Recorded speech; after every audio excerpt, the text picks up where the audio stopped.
Muchachos, abrimos nuevamente otra sesión de en vivo de The Libro Show, como siempre desde Espacio Forestal Merced 76, Comunidad de Santiago, pero hoy vamos a hablar del norte, pero en una aventura con aires western, con aroma a tierra y con mucha sangre.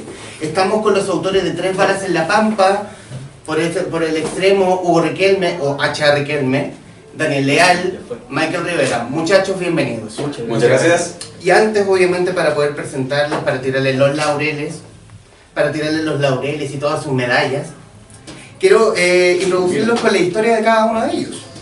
H.A. Riquelme es un versátil novelista que ha transitado por historias intimistas, como en la novela Saga de un hombre solitario y por la fantasía oscura con Las Torres Pasadas, novela ganadora del North Texas Book Festival 2018 en categoría adulto. Chúpense esa mandarina. Daniel Leal Arancibia es autor de relatos de ciencia ficción y fantasía, creador de la fantasía épica Emilio de Cas León, El arquero sin suerte y el proyecto ¿Y tú qué harías? Espero haberlo pronunciado con el tono correspondiente. Y Michael Rivera Marín es un destacado y prolífico escritor de terror quien tiene a su haber las novelas Funeral en Rieles, Sinfonía H y Nathaniel Neira, Signos del Caos, además de los cómics El ánima del puerto, Infección y El ánima del puerto, Engranajes de los siniestros. Muchachos, bienvenidos, gracias por aceptar esta invitación a conversar. Muchas gracias por la invitación. Primero, me gusta conversar acerca de la idea del libro. Todos los invitados que han pasado desde el primero, y yo les pregunto siempre por la idea del libro. ¿Cómo nació? ¿Quién fue el loco que se le ocurrió hacer un western en el norte de partida? ¿Quién fue el chiflado? Un chiflado, de verdad, de eso que deben estar dentro de un manicomio. Sí. Creo que te apuntan a ti. Creo que me estás mirando. Sí. Mira, ese libro no era la idea. ¿Ya? Ese libro fue el resultado de la locura, pero en estricto rigor cuando surgió la idea, surge como un ejercicio de escritura para probar los límites en realidad de qué podíamos hacer explorando el western dentro de Chile. Así surgió, y surgió de una película, no tiene inspiración literaria, simplemente salió de un momento en el que estaba viendo Django Desencadenado, me gustaron tanto los diálogos que dije, podríamos hacer algo así en Chile. Considerando que Django es un western en el sur de Estados Unidos, creo que en Chile también se puede hacer western. Y pensar en el único lugar donde se hizo algo, o sea, donde existió algo similar al western, fue fácil entender de dónde quería hablar. ¿Y era una idea que en algún momento querías hacerla tú o quisiste meter a este grupo de gente? Porque imagino que ni Daniel ni Michael estaban en esta idea primigenia tuya. Mira, sí, o sea, estaban, porque de hecho cuando surgió la posibilidad de hacerlo, la idea era no hacerlo solo.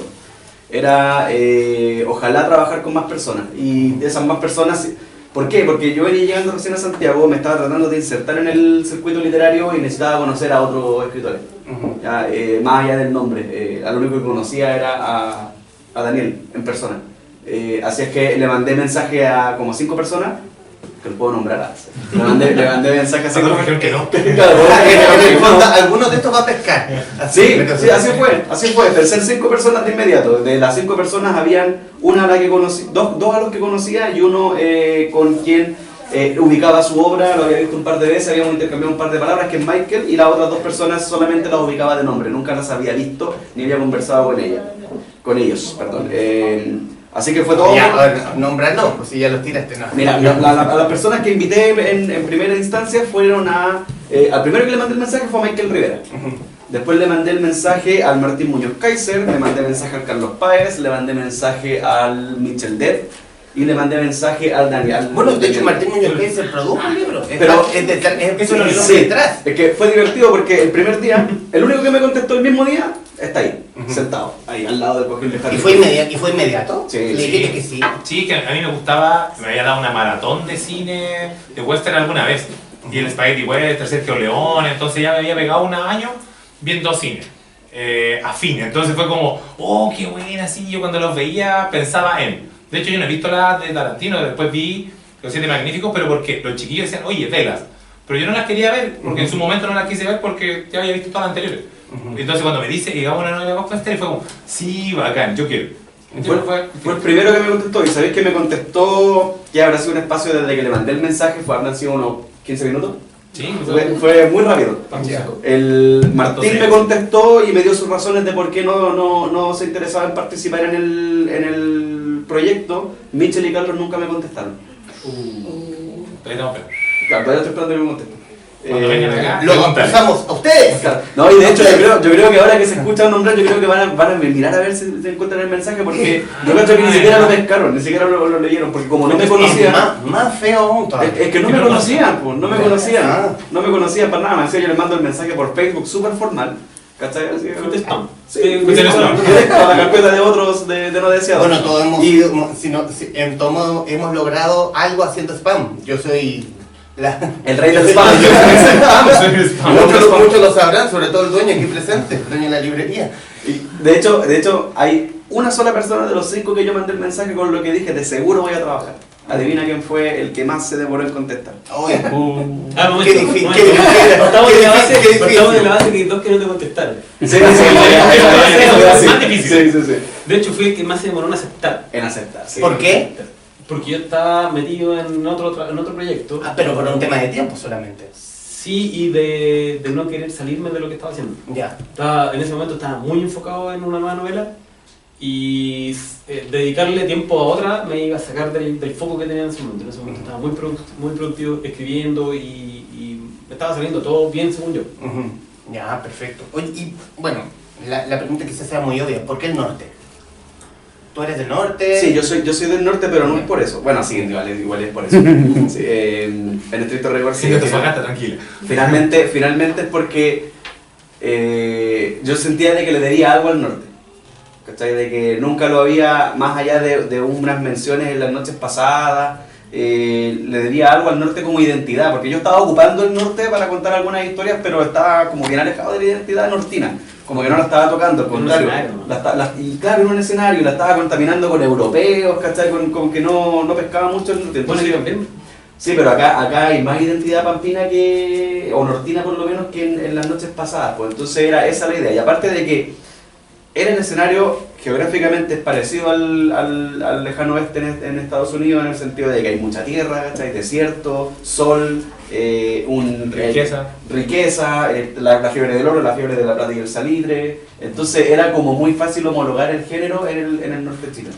Ya. ¿Y por qué la época? Voy a estar jugando con el arma, tranquilo. ¿Y la época también fue azaroso? ¿También era la idea? ¿Posterior a la caída de Balmaceda? No, eso fue una conversación que tuvimos después cuando empezamos a armar el corazón de la novela, pero en estricto rigor el motivo por el cual está ubicado en esa fecha y no en otra tiene que ver para jugar un poco con la presencia de Butch Cassidy y Sundance Kid en el norte de Chile. Y aparte de los años en los que operó también la banda que me inspiró el primer capítulo de la novela, que es la banda de Arturo Salas, que en Chile, en Antofagasta, estuvo activa entre 1903 y 1905. Tiene que ver también con el hecho de que era una época sin ley, que era el caos, sobre todo en esa zona, que quedó el desierto plagado de gente que quedó rezagada de los sucesos que se provocaron con la guerra civil y posterior a eso, todo muy caótico, y eso daba pie a que existieran estas bandas de Saltón. Yo creo que eso fue una buena motivación también para ubicarla en esa época. En mi caso era importante antes del cura Lepech. El cura Lepech lleva el cristianismo y llega a sacar las momias y a exponer la cultura atacameña, Licanantay. Entonces, tiene que suceder todo antes que el cura llegue. Entonces, nosotros podíamos darle el giro simbólico desde la cultura licanantaico. Entonces, teníamos que estar antes, porque el cura Lepech llegó como los 20, 30, no sé. Sí, que me acuerdo de hecho que lo conversamos, Michael, cuando tuvimos la primera conversación por teléfono formal. Claro. Hablamos de los pros y contras de tener la historia en esa época y ahí tú me diste la misma razón. No, Sí. exacto. Y bueno, quiero diseccionar un poco el tema de la historia, o sea, o en el desarrollo e inspiración de los mismos personajes. Y quiero comenzar con la rubia, con la rubia aquí presente. Primero, había conversado previamente con Hugo en momentos anteriores sobre que cada uno de los protagonistas tuvo que cada protagonista tuvo cada uno. Y en este caso la rubia es tuya, Daniel. Sí, yo creo que esa fue la verdad.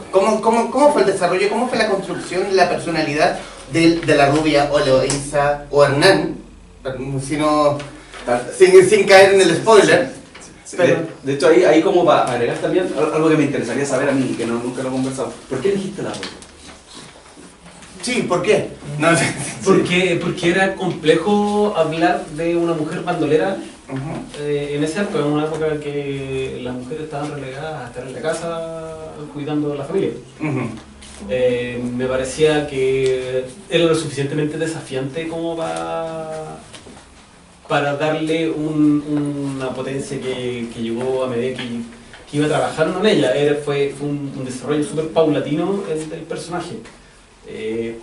Siempre tenía en consideración la historia que tenía hacia atrás para empezar a crear el momento presente que yo estaba narrando. Ujú. Y tenía que ya mostrar de alguna forma que ella tenía una fortaleza que no iba a ser fácil meterse con ella. Ujú. Y Porque el personaje es súper potente. Se lleva gran parte de la historia. sí, esas complejidades fueron surgiendo a medida que la misma historia iba avanzando. Ajá. Pero además ella tenía su contexto, tenía un bagaje previo. Ajá. Tenía, no sé, pues tú viste que tiene algunas menciones al pasado de ella, a sus relaciones familiares, sus relaciones personales, a cómo vivió dentro de la banda antes de que comenzara yo a narrar sobre ella. Ujú. Entonces, a partir de eso, fue creándose la personalidad del personaje y la forma en que ella se la rebuscaba para meterse o salir de aprietos. Pero hay una inspiración más bien, no sé, ¿es una creación tuya o más bien también una inspiración literaria de personajes anteriores, de libros, películas, por No, ejemplo? una creación, o sea, tiene que haber algo. Ujú. Tiene que siempre uno, es difícil partir de cero. Ujú. Pero yo no tomé algún modelo en particular para crear a la rubia. Ya. Personalmente no lo hice así. Yo pensé en este personaje que estaba en el puerto y que desde ahí iba a empezar a transcurrir su historia. Pero no pensé en ella como en alguna figura real o ficticia que pudiera haber inspirado, sino que es una construcción mía personal. ¿Y habían mujeres bandoleras en esa época? Sí.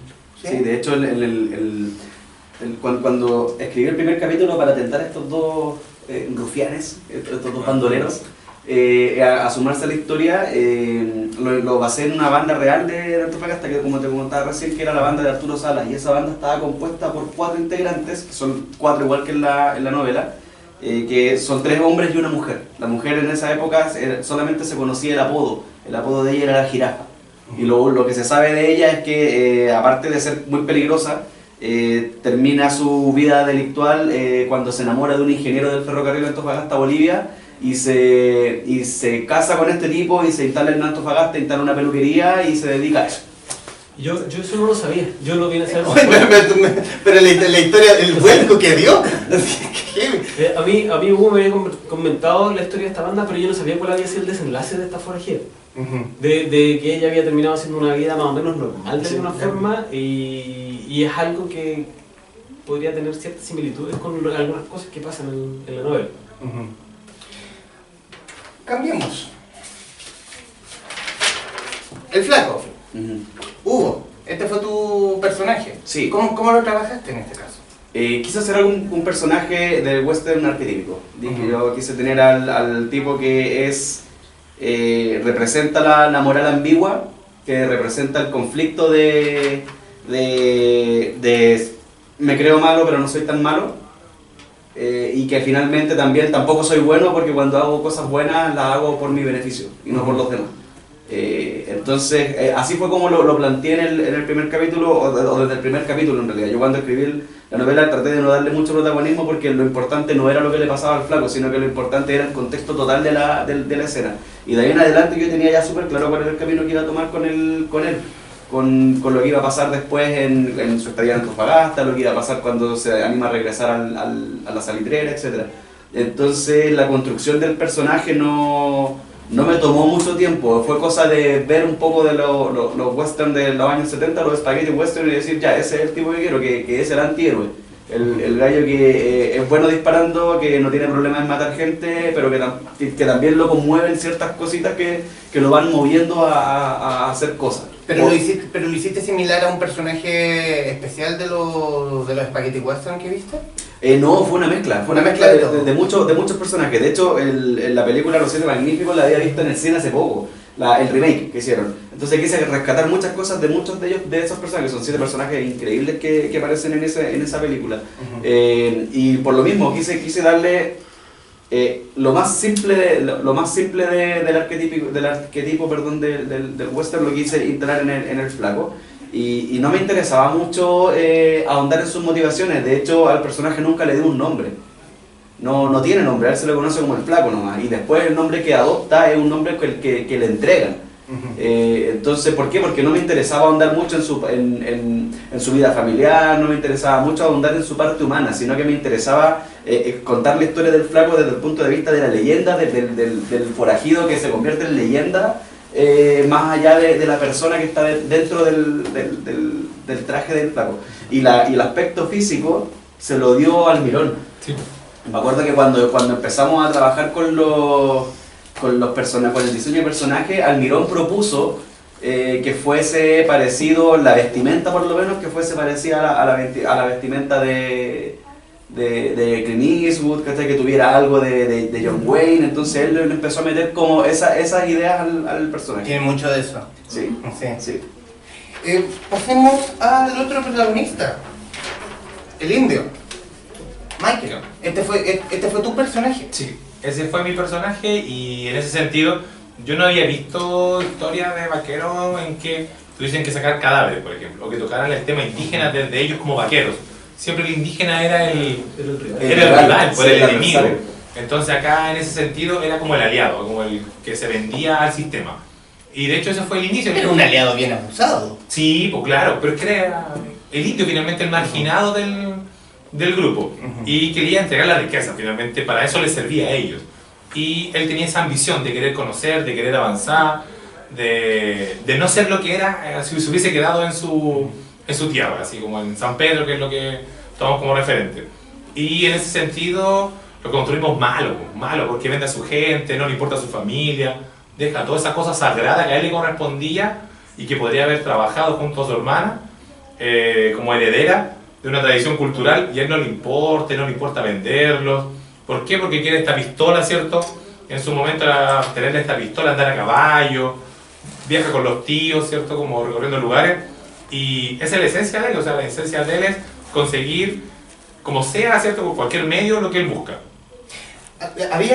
Cuando fui como asistente a la presentación que tuvieron ustedes el jueves pasado también, tuve la sensación, no sé, a ver, hago un recuerdo, una conversación que tuve con Carlos Pinto acerca de como la moral del delincuente.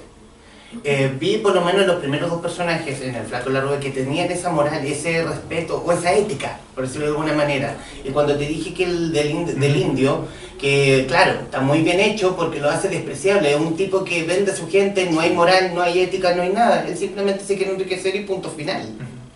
Sí. De hecho, hoy día en la mañana Sara Bertrán, que estuvo con nosotros en la presentación, me comentó, en un taller que estábamos, me comentó lo mismo, me decía que Michael había logrado crear al verdadero villano de la historia, porque el flaco no fue el villano, la rubia tampoco era villana, a pesar de que eran delincuentes, de que eran bandoleros, de que eran asesinos y todo el tema, y al final el único que sí era el malo, de verdad malo, era el indio. Así, pues, y esa era como un poco la gracia, ser un personaje que fuera, que la venganza y el fin justifica los medios, lo llevara todo. O sea, a él no le importaba vender a su gente, no le importaba tratar de matar a su hermana y llegar a matarlos a todos, y va maquinando en algunas partes de la novela para que todos estén ahí para quemar. De hecho hay una escena muy buena, muy divertida, que yo quiero quemar un granero con los animales adentro. Digo, chiquillos, vamos a quemar un granero, cosa que la gente del lugar salga y me dice, no podemos quemar graneros, que no hay graneros, pues esto es San Pedro, esto es desierto, tenéis corrales. Chuta, ya, entonces, ya quemamos entonces las casas. ¿Qué quemamos? ¿Qué quemamos? Era necesario comer algo. Era quemar algo, yo quería los animales quemados, así como desesperados corriendo por las calles. Y me dice, no podemos, ya listo, entonces quememos la casa. Vamos, prendo el fósforo. No hay fósforo. En esa época no existe el fósforo. ¿Cachai? Entonces era como bien entretenido que el tipo fuera malo. ¿Qué culo fue eso? Sí, ¿cachai? Claro que teníamos que generar violencia y había que tomar la herramienta, y ahí los chiquillos me tenían que ir orientando. Claro, y estábamos limitados con una época en particular. Claro. Más encima teníamos 2 limitaciones, que algo que por lo menos los gringos las limitaciones no las tenían en ese sentido, que ellos ok, tenían una época en particular, pero ya tenían inventores, tenían gallos que estaban invirtiendo en riquezas, trayendo cosas de Europa. Acá no. Acá teníamos el límite del tiempo y más encima la pobreza cultural que el mismo hecho de mezclar muchas identidades en el norte te da. Sí. De hecho, no es que tenemos como tecnologías, porque ¿cómo hacemos que tenga binoculares o algo cercano? Ya que llega alguien de Valparaíso, comete un delito y tiene que arrancar para pasar a Bolivia. Y los bandidos le cambian por los binoculares para poder liberarlo. Ahí tenemos algo, ¿viste? Ya dio una vuelta larguísima para tener un poco... El mismo origen de las armas. Las armas no van y la compran en una armería o se la roban al vecino, sino que tenía que intercambiarla por algo con alguien que había estado más lejos. Por eso yo lo intercambié por un libro. ¿Y el resto de los personajes fue el mismo trabajo? O sea, repartirse cierto personaje tú, los secundarios, digo. Quiero irme al Gomedo, al chileno, el segundo a bordo de la oficina Santa Fe. En este caso, ¿cómo fue el trabajo? Porque este tipo es un malo, pero un malo triste. El típico ejecutivo de empresa chilena. Típico. Sí. Típico. No ha cambiado, nada. nada. El mismo. Y yo quise que fuera así, quería satirizarlo. Ya. ¿Y ese fue el constructo? También, ¿no hay una inspiración bajo un personaje X o fue la figura misma? Fue la figura misma. Ya. Para mí era, no sé, pensar en los gerentes de las grandes compañías que operan en Chile. Tienen muchas veces la única motivación de generar riqueza al menor costo posible. Y el menor costo posible, ¿dónde se obtiene? De la mano de obra. Y fue como ese el giro que le quería dar a ese personaje en particular. ¿Y el perro Tobías? El perro Tobías, ese debe ser el personaje que construimos entre los dos. Sí, lo construimos entre los dos. Porque yo tenía la noción de cómo Hugo quería que fuera el capataz de la salitrera, pero yo era el que tenía que introducirlo. Entonces, basado en las ideas que me dio Hugo, yo empecé a darle esta forma que fue obteniendo del tipo ruin. Exacto. Esa era la palabra que usted iba a decir. Necesitábamos un tipo ruin. Un tipo ruin. Un tipo que tú lo leas y digas, este tipo es despreciable.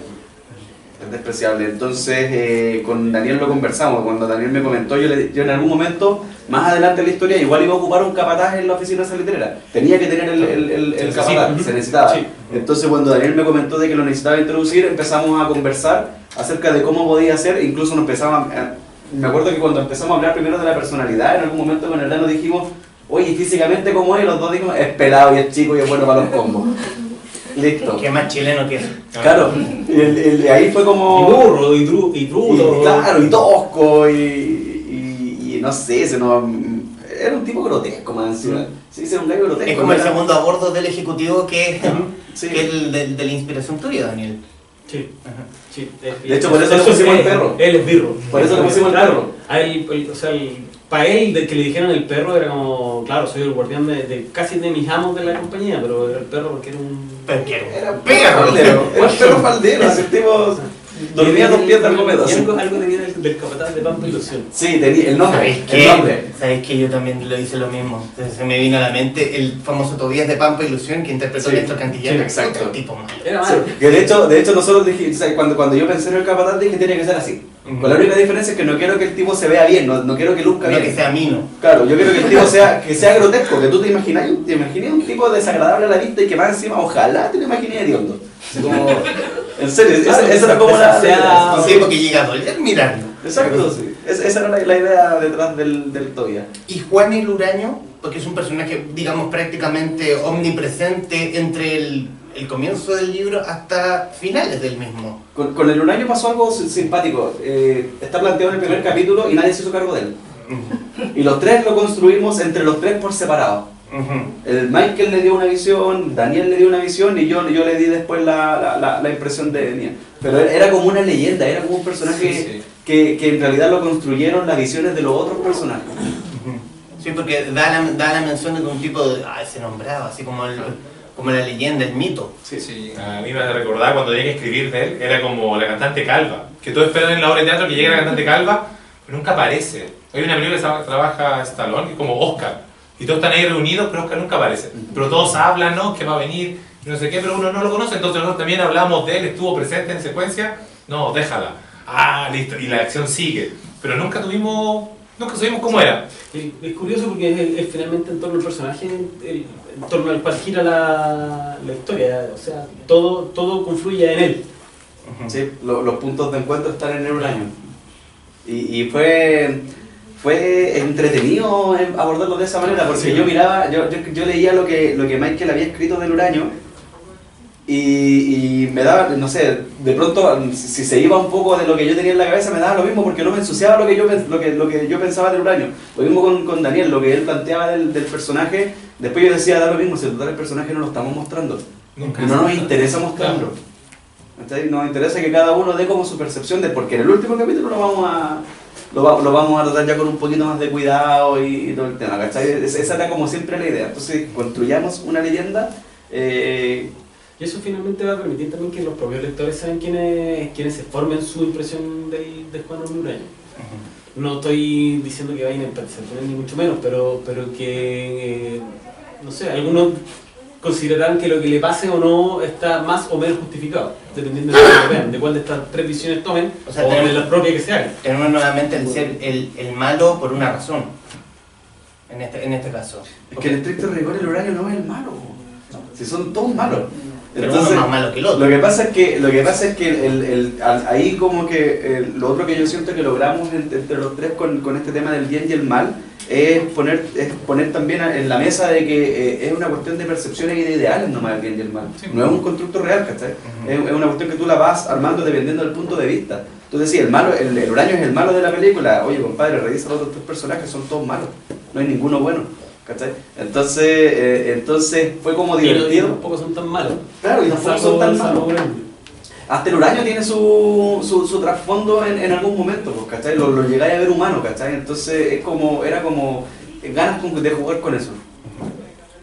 Y la oficina Santa Fe, en un exhaustivo trabajo que hice por Google, obviamente, encontré una oficina Santa Fe del Toco. Sí. En este caso también fue azaroso o fue el lugar preciso. No, lo que pasa es que la oficina Santa Fe ya existía, literalmente existía. Era la oficina en la cual los personajes de las noches pasadas llegan también cuando aparecen por el norte. Entonces. Te pido perdón, no he leído el libro. No, tranquilo, sí, deben haber muchos comunes. Perdón. Entonces como ya existía literariamente, era un lugar que yo en la cabeza ya lo tenía como más o menos armado, sabía cómo funcionaba, sabía cómo era la administración, sabía cómo eran los callejones. Entonces yo dije, ocupemos este mismo espacio. Además que era súper complejo establecer la acción en una oficina salitrera real, considerando lo que significa la vida pampina para los pampinos, valga la redundancia, en el norte. Era pisar callos. Era pisar demasiados callos, es que no íbamos a un...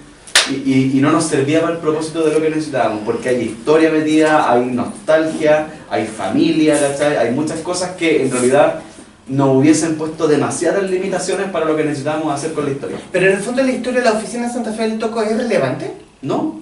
O sea, la oficina Santa Fe del Toco me dio el nombre, ¿no? La real oficina Sí, Santa solamente Fe. me dio el nombre. Solamente me dio el nombre, porque en estricto rigor la oficina Santa Fe del Toco es una oficina... No es intrascendente, pero ni siquiera es de las memorables de la época. No alcanzó el esplendor, fue una oficina que no tenía pueblo propio, sino que compartía un cantón con otras oficinas, ¿cachai? Entonces, lo único como rescatable que tenía la oficina Santa Fe del Toco, lo que quedó como en la historia, es que fue la primera oficina que contó con un tranque, ¿cachai? Es lo único. Ya. ¿Cachai? No, pero no había. Y me acuerdo que cuando la ocupé fue porque era la primera oficina que tenía su propia vía de tren también. Y también me llamó la atención, y lo tocaste tú, Michael, porque también lo trae el indio, la cosmovisión atacameña. También fue un trabajo más de cuidado a la construcción del indio. Sí, porque en ese sentido, yo les decía, chicos, tratemos de dar la vuelta por el norte. Entonces tenemos una especie de tour por la salitrera, desde nuestra visión, desde cómo era, por ejemplo, las menciones Mejillones. A mí me encantaba porque es como gente de ahí, uno sabe que es puerto y todo.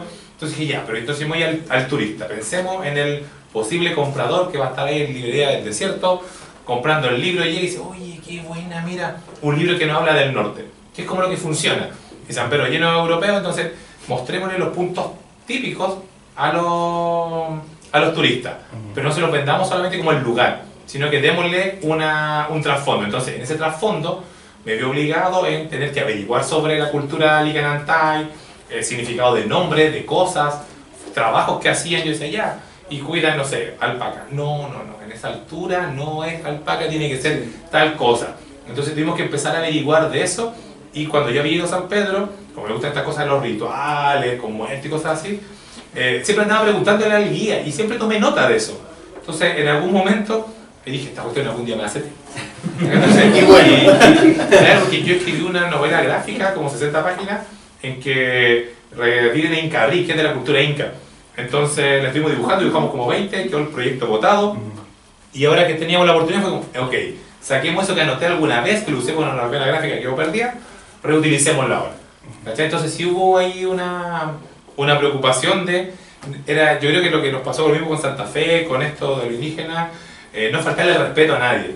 O sea, de hecho yo tenía una alumna, ex alumna, que viajó a San Pedro, y le dije yo, pregúntale cómo se llama el volcán y cómo se llama la calle, que nos está dando justo el volcán a la salida del Museo del Cura Lepech. La calle era lo mismo, pero era esa cosa de yo saber que estaba ahí y que no le iba a faltar el respeto a lo que habían logrado hacer ahora de sacar las momias del lugar para tenerla no exponiendo a sus familiares muertos. ¿Cachai? Entonces tuvimos que preocuparnos de eso, de los tipos de ritos que realizaban, y una conmovisión en torno al sueño, por ejemplo. Ahí tuvimos que cuidado porque, chuta, yo creo que... Claro, alucinógenos también. Sí. Claro. ¿Quieres? No, pero en cuanto a la literatura, perdón. la investigación y todo. Sí, lo que pasa es que como lo mencioné, como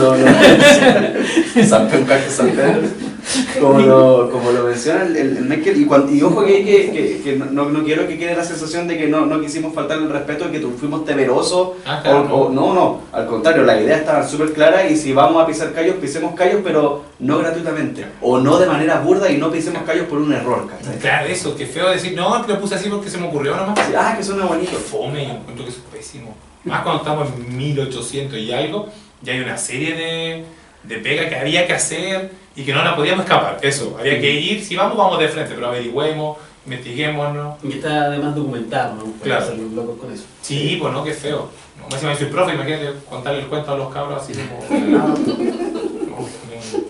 ¿Y el tipo de escritura? ¿Fue muy largo? El tiempo, El tiempo de escritura. El tiempo de escritura, y también, imagino escribiendo a 3 manos, bueno, a 6 manos en realidad, debe ser complicado, porque es confluir ideas, estar de acuerdo, yo no estoy de acuerdo contigo, y la cacha de la espada. ¿Cómo fue eso? El tiempo total de escritura fue de un año aproximadamente. No, fue menos. Yo... Terminamos en marzo del 2017. Sí. Y tú empezaste en 2016. septiembre. Sí, yo me acuerdo que yo tengo fechado como agosto. Sí. Porque yo voy ordenando como agosto como hasta febrero.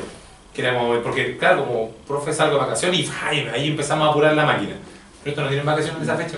Sí, de hecho el tiempo debe ser la novela que menos tiempo le he dedicado a escribir. O sea, me refiero a que Además que como un semestre tiene que ser. no me extendí tanto. Como no era la historia completa escrita por uno solo, era más fácil en cuanto a tiempo. Claro. En cuanto a estilo, allí no nos limitamos tampoco con eso, cada cual escribió en su estilo, y lo importante sí fue al momento de revisar las voces de los personajes. Respetarle como el ritmo. Claro, porque la forma que hablaban. Yo personalmente me metí mucho cuando ellos dos tomaban diálogos donde aparecía la rubia, que en esos diálogos se reflejara la voz que yo le había dado cuando trataba al personaje. Sí, me acuerdo que, y así como conflictos y peleas, yo pensé que iba a ser más complicado. Sí, de fuera se ve más terrible. Yo pensé que iba a ser más complicado, yo no sé si tuvimos suerte o si congeniamos bien nomás y listo, pero creo que las únicas veces que tuvimos como desencuentro fue cuando abordamos esta supuesta de atracción romántica entre el indio y la rubia.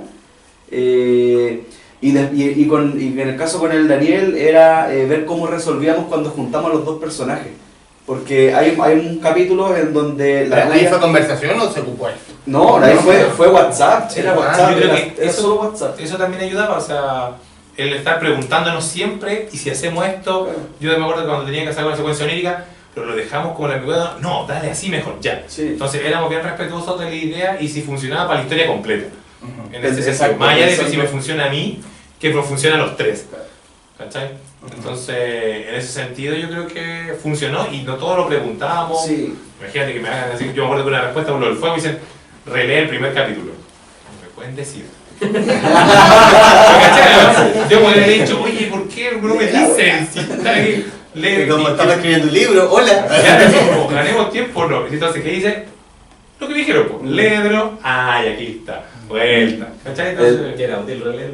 Sí. sí, pues, porque Sí. tenías que volver al inicio, pues. Y de hecho en el primer capítulo me acuerdo que cuando yo le pregunté al Michael qué necesitaba él para tomar el personaje, porque en primera instancia la idea era dejar ese primer capítulo y después irnos por caminos separados. Y nunca, no teníamos visto todo. Te puse la mano en la cara, bueno, disculpa. Daniel, toma. No estaba como la idea de... Después lo resolvemos por Claro, no estaba como la idea de llegar a un final en común porque de ahí se iba a convertir en una antología, ¿cachai? No sabíamos muy ¿Pero bien podían cómo- caer en eso? es que no sabíamos qué íbamos a hacer, po. No Ya. sabíamos qué iba a resultar. No sabíamos si que en algún momento la historia... Lo único que teníamos claro era que íbamos a ocupar los 4 personajes del primer capítulo. Pero no sabíamos si íbamos a hacer una historia de cada uno, un cuento, no cachábamos. Entonces yo le pregunté al Michael que qué necesitaba para ese personaje y Michael me dijo, déjamelo con una pistola y con un sombrero. Sí. Listo. Eso. Y puedes hasta conocer la historia de la pistola, era bonito. Por eso digo yo, el respeto y el cuidado, no es como no enfrentar, sino que, ya, ¿qué pistola tiene que ser esta? Por esto, por esto. Y de hecho con la pistola yo pongo en una parte, pasa bala. No se pasa bala. Porque en la época no había que pasar bala. ¿Cachai? Se martilla. Y el primer martillazo indica que pasó. El martillazo para de ejecutar, eso. pues. Sí, Sí, ese es el Ah, motivo, sí. perfecto. Claro, Y entonces, martillar. 1, 2, no es lo mismo. Ok, vamos, ¿cachai? Pero Es eso más también- lenta la secuencia de disparos. Claro. Y de lo otro que... Chuta, ¿cuántos tiros tienen los ¿Cuántos revólveres tiros? de esa Vamos a época? ¿Cuántos dispararle a la tiros gente. tenían los revólveres en esa época? Era como que... Como Decimos, el Colt Navy tiene 6. Ese Colt Sí. tiene 5. Sí, Claro. pero el Colt tiene 6. Entonces después hay una escena también en Qué donde... miedo, gente experta en armas. De que cacha que... Pero eso había que hacer, Sí, era- sí, el motivo por el que yo me compré esa réplica del Colt tenía que ver porque necesitaba hablar de cuánto le pesaba al personaje la pistola en la mano, en ¿Y un qué momento mano? en Que era qué importante. mano la podía ocupar, ¿cachai? Y después pensé chuta, y si le pongo una escena en donde el personaje duerma con la pistola debajo de la almohada, como vemos en las películas, pero ¿qué se siente? ¿Es cómodo? ¿Se puede dormir con las almohadas que habían en esa época? Compré la pistola y dije, no, esta cuestión no se puede. No se puede. Entonces dije, la pistola en el velador no va a hacer. Entonces, claro, entonces... Con el vaquero anda con testículos. O si no, el mismo tema del Winchester, pues, o sea, Sí, también. ¿por qué estos personajes van a tener ventaja sobre los demás? Chuta, el Winchester tiene 200 metros de Saquemos efectividad. la Winchester. Sí, está todo aquí. Entonces, Saquemos la Winchester. La Winchester es muy linda. sí. Ahora. No, ahí no hay- Es muy linda. Toma. Con mecanismo John Wayne. Tenemos John Wayne. Bueno, está abierta el foro para que hagan cualquier mención, le digan algo a los autores, quien haya leído el libro obviamente y quien no, obviamente pueden hablar. Son falsas, no tengan miedo. No, si no dispara. no. No, pero eso era como el desafío, y por eso yo creo que lo que más usamos, yo creo, para no caer en la... Te dije que eran falsas, tranquilo. En los balazos entre nosotros fue conversarlo mucho, el WhatsApp ahí. Ah, los balazos entre ustedes. Sí, pues, porque también podría haber algún momento en que uno se pudiera ofender, Sí. pero se hablaba y se hablaba. Exacto, ve qué complicados al final, para qué estamos con cosas y a los que nos gusta escribir y todo el tema, somos viejos egocéntricos, entonces que te digan algo de tu trabajo, no todos lo toman bien. ¿cachai? Atentos, los lectores son viejos egocéntricos. Pero sí es verdad, ya que estaba trabajando con 3, ¿cachai? Entonces era... Con era 3 como- viejos egocéntricos. tenés que manejar 3 egos distintos. Tenés que manejar 3 Y en el egos mismo distintos. formato. Por ejemplo, a mí que me ha tocado hacer cómics, ok, el dibujante a lo mejor me dice así como, no, mira, esto puede quedar mejor. Sí, en realidad es dibujante, diseñador gráfico generalmente, entonces, sí, sabe más que yo. Aquí como, oye, pues estamos escribiendo lo mismo, pues son letras. Claro, Claro, Sí, acá. Y como, ¿quién se cree este? Claro. Y en el último de los casos al ilustrador tú decías a veces se le paga al ilustrador al tiro, así que por último te estoy pagando. Claro. Aquí. Acá no se podía, ¿Y eso? es que ni siquiera teníamos intención, o sea, cuando estábamos escribiendo ni siquiera sabíamos si le íbamos a publicar o no. ¿Cómo se nos ocurrió transformarlo en una novela? Me acuerdo, una tarde en la junta. La junta de aquella. Sí, en la junta y en las tardes nos juntamos, que fue en verano, fue en Fue en enero. verano. Sí, enero. y nos juntamos como a las 6 de la tarde más o menos, y nos pusimos a conversar más o menos del rumbo que estaba tomando este tema. Y ahí fue cuando decidimos hacer la novela. ¿Y cómo fue el camino para esto? ¿Cómo fue la propuesta, ciertos amigos, ciertos editores? ¿Cómo fue ese camino? No, fue más... Oye, disculpe, pero fueron 8 horas de reunión. Sí, Sí, Ahora calculé y fueron 8 horas. fueron 8 horas en que nos demoramos en salir con esa idea. Pero fue esa reunión productiva, no Sí. esas cosas que se reemplazan con un correo electrónico. No, por eso había que Una juntarse. reunión, Sí, de hecho, esas eran las cosas. Hay que Era juntarse. necesario, sí, era necesario. Y sabéis que fue más rápido el tiempo de escribirlo que el tiempo de encontrar la editorial. Sí. Nos demoramos un año más o Sí, menos más o menos. en encontrar una editorial. No, Y yo creo que y acá un tirón de orejas para los editores. Sí. Atrévanse. Se le perdieron más. No, atrévanse, de verdad que atrévanse a innovar. Atrévanse a innovar. Yo sé que. me des el plátano. No, y yo sé que el motivo, y te lo digo que lo sé porque me lo dijeron muchos, el motivo por el cual no se atrevían a tirarse con la novela era porque éramos 3 autores. ¿Cachai? Entonces Era como que que era un no riesgo. sabemos cómo abordarlo. Y nosotros siempre pensamos, sí, somos 3 autores, estamos sumando lectores, los lectores de él, más los lectores de él, más los lectores míos, Sí, sí. y los lectores que podemos atraer entre los 3. Entonces, es una buena propuesta, ¿cachai? Entonces, nos demoramos más o menos en eso, nos demoramos como un año en encontrar Sí. una editorial. Y en la junta de esos lectores, ¿cómo fue en ese caso? Y voy en especial a la Feria del Libro de Antofagasta, que fue el gran estreno de Tres Vales de la Pampa. ¿Cómo fue esa conflusión de gente, de ideas? Es que Antofagasta fue una zona experimental, porque en Antofagasta nadie es profeta en su tierra. No, yo en Antofagasta no tengo una masa crítica de lectores. De hecho, mis libros en la librería de Antofagasta, no se mueven nada. La librería. La librería, no se mueven nada, yo no tengo una masa crítica en el norte. Entonces era ir a apostar, era ir a ver cómo se movía la novela. A buscar nuevos lectores, para los 3, ¿cachai? Sí, pero yo tampoco, porque un par de amigos allá más que la habían leído y sería. Y Yo un par de colegios.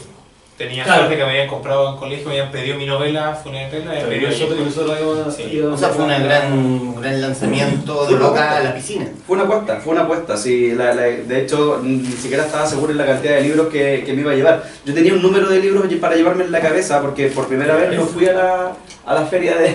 por primera vez no fui la feria completa. Fui como la mitad de lo que dura la feria nomás, entonces yo pensaba llevarme una caja y la editorial me pasó 2. Y me mandó una tercera, entonces yo como que sentí la O sea, presión. en el fondo le fue muy bien. Sentí la presión, sí, sentí la presión de mover el tema. Y aparte de que tampoco sabía quién me iba a comprar el libro. Y si no funcionaba, ya no funcionaba en ninguna parte. Porque ya. Exacto. Entonces, si la gente, si no La logra emotiva, traer, claro. si no logra traer a la gente a la cual le llega con cierta emotividad, y nos pasó que estuvimos en un conversatorio en la biblioteca regional en que tomó la palabra una señora que había vivido efectivamente en una oficina salitrera y que su padre y su abuelo le contaban historias de tiempos antiguos de cuando vivía en la oficina. Y lo contaba con mucha emoción, era una cuestión que ella quería contar esa historia en ese momento. De hecho, fue Sí. difícil quitarle el micrófono. Sí. Pero nosotros la queríamos escuchar porque era parte de las reacciones que tenía que generar finalmente esta historia. Y lo otro que fue divertido que Michael puso entre sus capítulos que necesitaba el tipo que traficara las momias, que quisiera comprar momias atacameñas. Inventó un personaje, me preguntó, un apellido del norte que sea antiguo y que sea conocido, y yo dije, Claps. ¿Ya? Y Michael habló de Stephen, yo no tengo idea si es que investigó algo del apellido, pero salió con el nombre de Stephen Claps, empresario, accionista inversionista en la salitrera. Y el personaje es real. Y sabéis que cuando llegué a Antofagasta, en la FILSIC, el primer fin de semana se me acerca, bueno, entre todas las personas que firmé, me acuerdo que firmé un libro para domingo. No pregunté el apellido, nada, para domingo. Se fue esta persona y como a los 4 días vuelve y me dice, oiga, me dijo, usted en el libro habló de mi abuelo. Y yo quedé así como, me dijo, me llamo Domingo Claps, mi abuelo se llamaba Stephen, y él coleccionaba artículos de momia, era como que... ¿Qué onda? ¡Qué raro! Y yo le saqué una foto y se la mandé al Mike. Oh, pero qué buena anécdota. Fue demasiado buena. Ahora, después me dijo, trátemelo bien, tráteme bien a mi abuelo. Ese hombre no era tan malo. Yo O sea, como que... pero no te diga otro mensaje porque claramente no. Por favor. O yo decía, si le cago me aviso. Claro, así como así. Sí, por supuesto. Ojalá que no lo termine de leer mientras esté acá. Así. Mira, a riesgo de, porque obviamente esta pregunta es de la cual yo me voy a hacer cargo. ¿Qué le pasó con Hernán Rivera Letelier? A ver, fueron dos anécdotas muy divertidas. Ya no. No fueron dos anécdotas. Riquelme Leal Rivera. Este libro lo escribió Rivera Letelier. Yo le decía, no, este libro lo escribió el Rivera bueno. No, pero ¿qué nos pasó? El último día, nosotros presentamos el 4 de mayo. 5. 5 Sábado 5, tenéis toda la razón, porque el 4 está de cumpleaños mi Santa Madre. El Le 5, mandamos todos los respetos. Saludos a la estimada. mamá. tenía que mencionarlo, si no me tira la oreja, y ya me estaba mandando mensajes de que, ¿qué pasa que no me habláis de mí? Y todo. Pero qué egocéntrico. No, pero si la fan número 1. Sí, es que Saludos, Moni. nosotros lanzamos el 5 de mayo, presentamos allá y Hernán Rivera Letelier estaba con compañero en una mesa al fondo. Y como la mitad de la presentación se paró, se fue y todo el tema, pero ese no era la anécdota. La anécdota es que al día siguiente, cuando yo llego a la Filsic al último día a firmar, él estaba firmando su última novela, que es un hombre que mira al cielo. Sí, mira al cielo. Claro, él estaba firmando y el encargado del Siempre stand... es un hombre algo. Claro, y el encargado del stand me dice Hugo, no te preocupes, a lo que Hernán termine te vamos a instalar para que te sientes tú. Y dije, ya, no importa si yo voy a almorzar, ¿cachai? Y Hernán como que mira y dice, no, yo ya me voy ya. Y se para y se va, ¿cachai? Y ya, filo, el encargado del stand despeja la mesa, pone los libros nuestros y se me acerca otro muchacho que también vendía en el stand y me dice, es que pasó algo muy divertido. Y yo le dije, sí, ¿qué pasó? Dijo, provocaron controversia. ¿Qué pasó? El libro de nosotros estaba al lado de los libros de Hernán Rivera Letelier y me cuenta que un cabrón, un universitario seguramente, tomó los libros, el de Hernán, el último de Hernán y el de nosotros, y los miraba y los miraba y los miraba. Y se acerca Hernán Rivera Letelier con los dos libros en la mano y le pregunta, ¿qué tal es este libro? Y le pasa el 3 balas en la pampa a Hernán Rivera Letelier. Y Hernán Rivera Letelier lo toma, permiso, hace esto, es fome. Y se lo pasó de vuelta. Y dice que detrás de esta conversación sale una niñita, que ahora tiene unos 7 años, y le dice, oiga, ¿cómo se le ocurre decir eso? Usted es fome, ese libro es re entretenido. Le dice, yo estuve ayer en la presentación y el libro es re bueno, le decía, usted es fome, le decía. Y Hernán Rivera quedó así como que, ¿qué onda? ¿Qué explicación le das a eso? No tengo idea, la verdad. Como ahora que- Hernán Rivera Letelier que- es el dueño de la pampa. No, pero es que Hernán Rivera Letelier tiene un humor súper, claro, y tiene un humor distinto, él es más sarcástico, entonces seguramente lo hizo hueveando, ¿cachai? Si no creo que haya sido como que, no, qué claro, miedo. qué idea que tiene uno, Claro, así como- así que, ¿quiénes somos nosotros todavía? Claro. O sea, ¿qué daño le vamos a hacer a Hernán Rivera Letelier, cachai? Venimos a robarle el... Pero de que eso pasó, bueno, yo me reí toda la tarde cuando me contaron eso. Don Hernán, saludos. Salud. Sigue escribiendo. Sí, También, vamos con todo. Bueno, como les digo como siempre, no sean tímidos, por favor. Díganos algo, ¿quién haya leído el libro? O quien no lo haya leído, pero O, quiera quién no, saber algo. o en el fondo, ¿quién no? De hecho, recién lo compramos, teníamos hartas ganas. No pude ir el jueves, chicos, así que Daniel hubo... Lo siento, eso motivos, sí, aquí sí. motivos de agenda no. Toma. Tenía que ver a los niños. Se le acabaron las hojas. Tenía que ver a los niños. Y es verdad, tenía que ver a los niños. Primero, me llama la atención la Colt. ¿Por qué el indio quiere una pistola tan vieja para la época? La explicación es que... Lea el libro. Ahí lo explican en el primer capítulo cuando se muestra como el proceso de él de ser un indígena trabajando con su gente y se encuentra con los forajidos. Ahí le hacen la oferta. Le dicen, oye, mira, si tú te vas a trabajar con nosotros, todo esto para lograr lo de los robos de momia, te ofrezco esta pistola, porque son gemelas y uno solo se la da a la persona que uno quiere. Entonces, por eso es que él recibe una pistola tan antigua, porque tuvo que ganarse el cariño del flaco. ¿Y por qué la Colt Navy? ¿Y por qué la pistola? ¿Por qué la- Porque esa pistola iba a decir que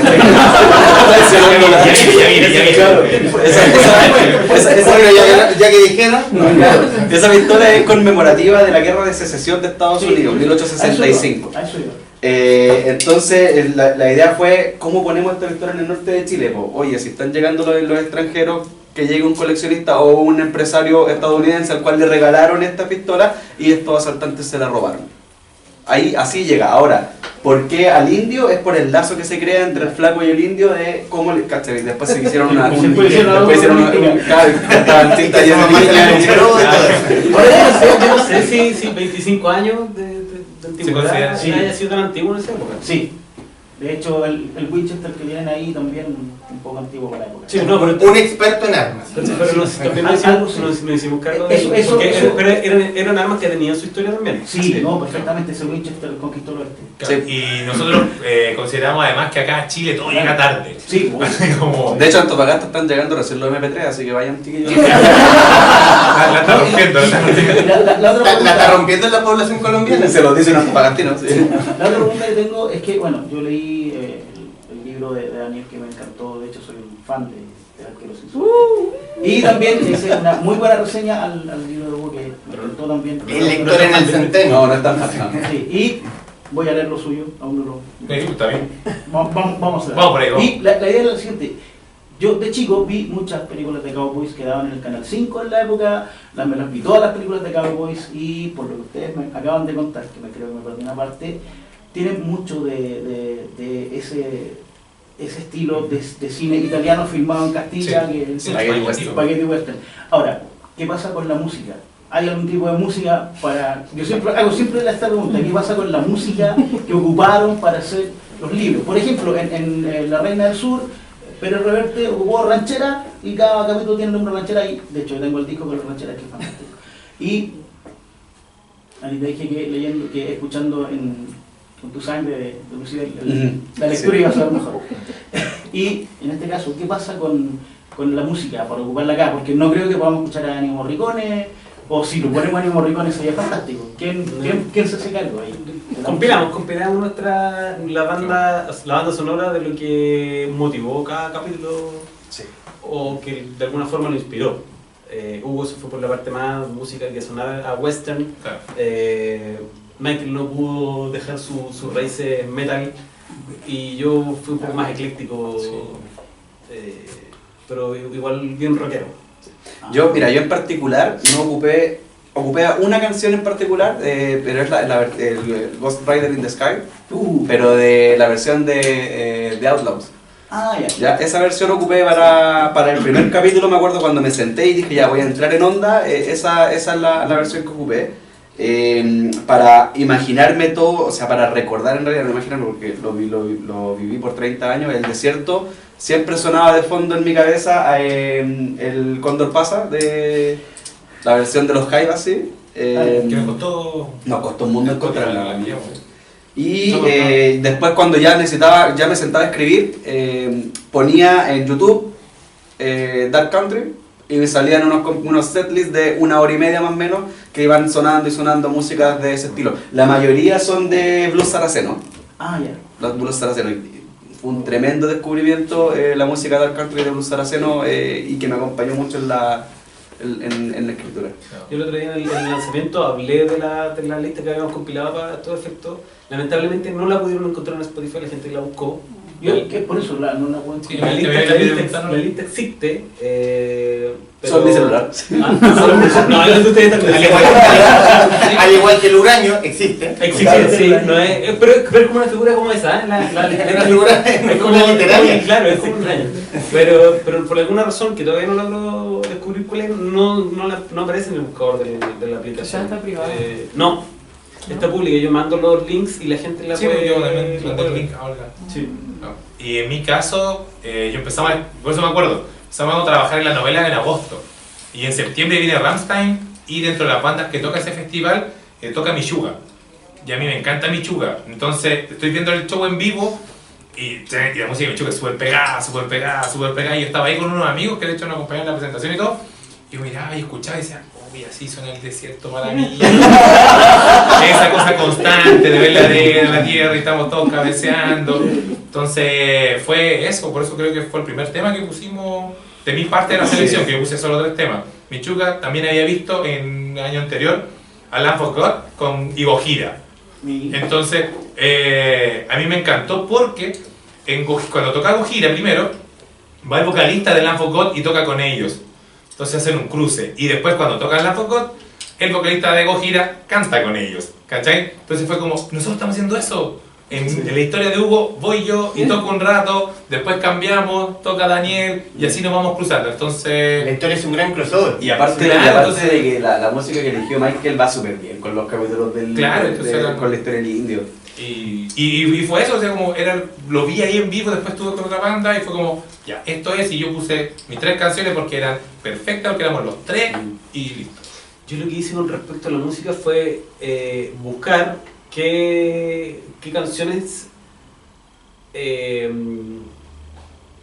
se veían bien, entre comillas, o sonaban bien con respecto a los estados de ánimo que tenía el personaje en ese momento. Por ejemplo, puse una canción que se llama Madness de Muse, que tiene que ver mucho con lo que la Ruby experimenta en ese capítulo en particular.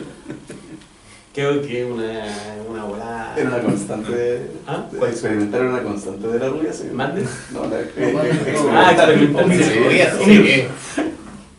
Y hay una canción de los 3 también, bueno, es un cover que hacen los 3 de All Tomorrow's Party que está para la parte ya más épica de su historia.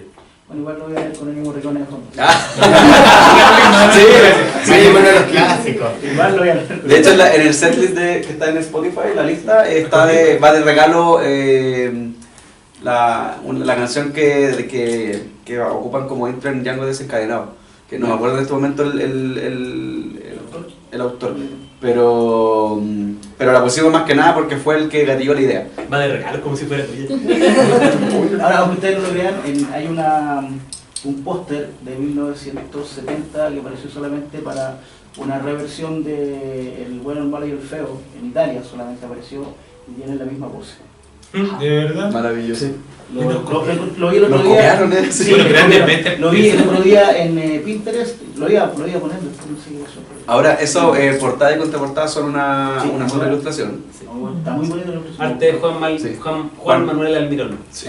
Sí. Ilustrador argentino, El buenísimo. argentino. Ah, y las 10 ilustraciones que están dentro del libro que van acompañando los capítulos también son de Almirón. Sí, está Yo, bien. Y el yo trabajo- asociando lo que hablaban de la música y sin haber leído el libro,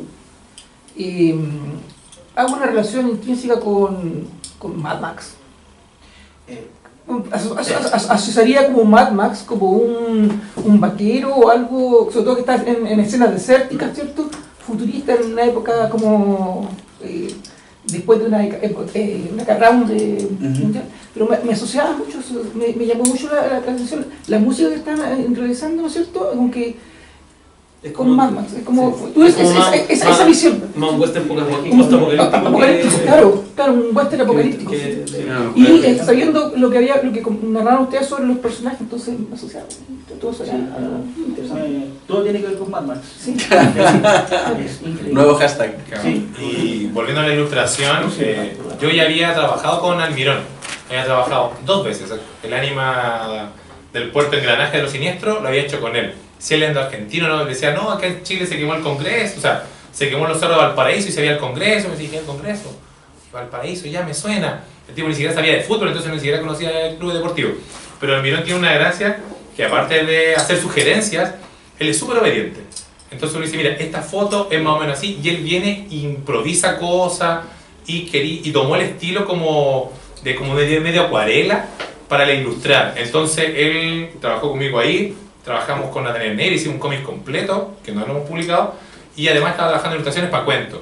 Entonces Yo le decía, oye, funciona súper bien, le había hecho portadas también, y él se dedica a hacer, trabaja de ilustrador en Argentina. Y tan obediente que cuando le dijeron ilustraciones, él ya se las tenía inmediatamente. Sí. Oye, es sí. súper rápido para Rapidísimo. trabajar. Claro. Rapidísimo. Entonces Me los bocetos sorprendió. hoy y mañana él ya me tenía 3 bocetos. En una semana te sacaba ilustraciones así como. Tú le De decías, hecho- oye, quiero esto. No, pero es que no es ilustrador entonces.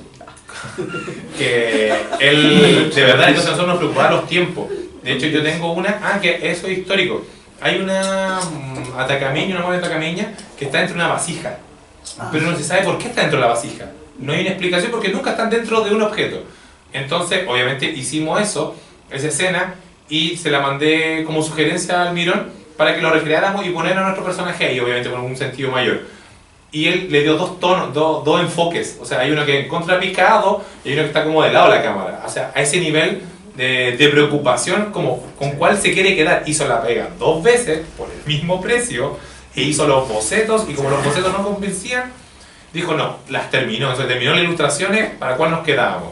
Entonces, de verdad que es muy gratificante trabajar con alguien que está del otro lado de la cordillera, no tiene nada de idea de nosotros, y pudo complacernos a los 3 con nuestro propio estilo, ¿cachai? Entonces le pillaron. Y fue súper inspirador también porque de repente le pedíamos ilustraciones que formaban parte de alguna escena que nosotros estábamos pensando recién que íbamos a escribir. O sea, que ni siquiera estaban terminadas. Entonces le hacían la descripción de la escena tal como iba a ser, y después el resultado final era ya, sí, yo creo que se lea así. Y de hecho, si no me Aquí equivoco, hay una ilustración muy buena. sí, estaba buscando esa misma. súper bien hecho. Que de hecho, si tú te fijas, hay un detalle súper importante. Y que el detalle que pasó con esa ilustración y la de la portada me dieron a mí la idea para una característica del personaje. Fíjate con la mano que está disparando acá y con la mano que tiene la pistola sostenida en la portada. Es ambidiestro. Y eso fue azaroso. Ahora que la veo me recuerda a... Y cuando yo miré dije- Sable. Yo lo miré y dije, uy, me sirve que sea ambidiestro porque va a estar herido en un hombro y va a tener que ocupar la otra mano para disparar. Entonces, lo vamos a ocupar entonces. Ya, ambidiestro. A mí no me dijo, no, lo cambio. Yo le dije, no, tranquilo. Tranquilo, lo voy a ocupar. Como Fonda, mi nombre es nadie. Sí. El personaje de Fonda, mi nombre es Exacto. nadie, ambidiestro. Exacto. Sé que la imagen me recuerda al jinete sable. Sí, jinete sable. sí, sí. La cinética que tiene es Sí, muy pero parecida ese a movimiento. la... Sí. De hecho, cuando ilustra a caballo, que van ahí en el asalto al tren, y Almirón tenía, yo una vez le vi sus posteos, una exposición de pinturas de caballos. Entonces, perfecto, necesitamos caballo acá en el desierto, porque es un western, necesitamos caballo. Entonces, la ilustración ahí, él calzaba perfecto. O sea, no, yo creo que uno no puede pensar ahora en otra persona que hubiese hecho ese trabajo, con ese estilo, con esa estética. De hecho, él coloreó, porque nunca colorea las portadas, las colorean otros. Pero para nosotros, él mismo coloreó la portada. Entonces, también es un trabajo así bien Y exclusivo. de la portada también nos mandó tres versiones. Sí. Y nosotros escogimos una. Si no, es muy versátil la Almirón. Se me cayó una ficha. No, un gran trabajo del Trasandino Almirón. Oficinas literarias Loa. Estas Sí. son tuyas. Sí, son todas de allá, de verdadera. Son fichas reales, no son. Fichas reales de la no- pulpería. Sí, de pulpería, correcto. Me le llevo dentro de la tarjeta de crédito. ¿Cómo? Me le llevo dentro de la tarjeta de crédito. Claro, sí, correcto. Había alguien ¿Cómo? antes de Sebastián Piñera. Sí, ya ves, visionario siempre. Un visionario. Siempre. Un emprendedor. Sí, ya lo Y de hecho lo de la ficha también fue importante porque cuando empecé a escribir, me acuerdo, yo ocupé las fichas, hablaba de las fichas de plástico. Y yo decía, "Uy, plástico", y después cuando ya iba muy avanzado dije, plástico en 1898. Y después dije, ¿y de qué son las fichas? Y tuve que investigar. Y había una gran cantidad de materiales, pero me quedé con la de Bonita. Me quedé con las fichas de Bonita, que es un derivado del caucho. Entonces dije, las fichas que van a tener en esta oficina salitrera van a ser de Bonita. Porque habían de bronce, habían de cobre, habían de un montón de materiales. Había hasta algunas de madera en algunos casos. Y dije, dije yo, voy a usar la de Bonita. Y son bien bonitas. Son bien.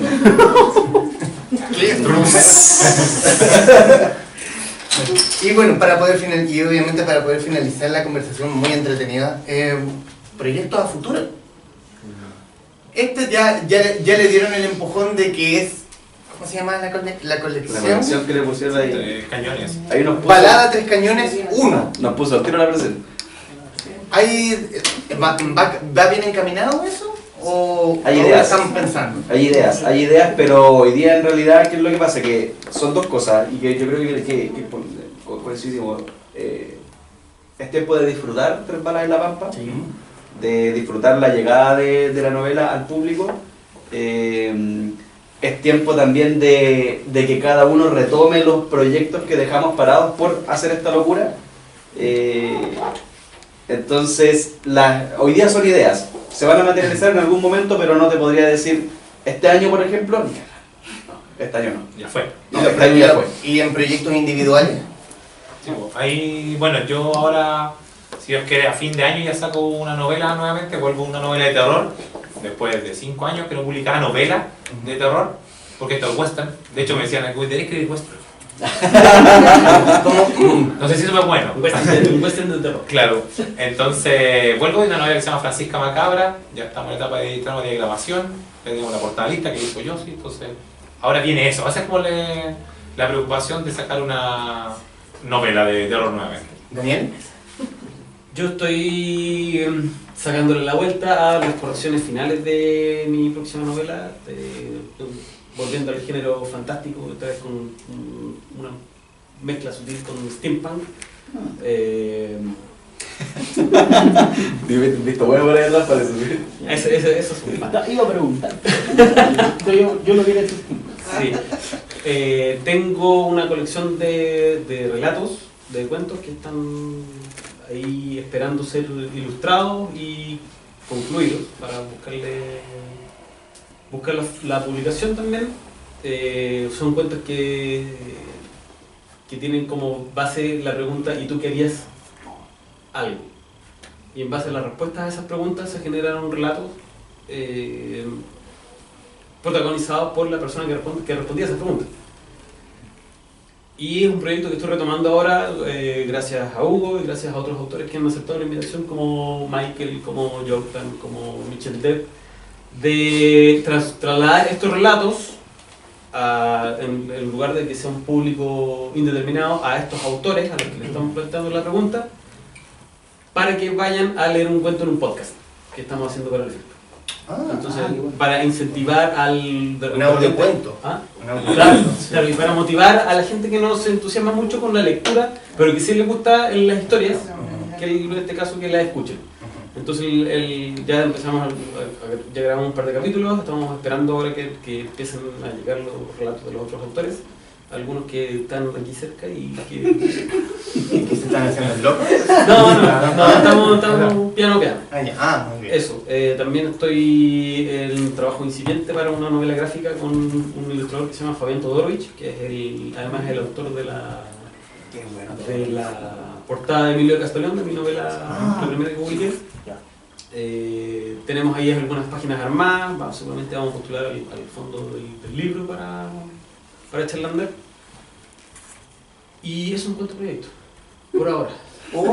Yo soy un poco inquieto, me cuesta quedarme en un género. Entonces, No lo dudaría.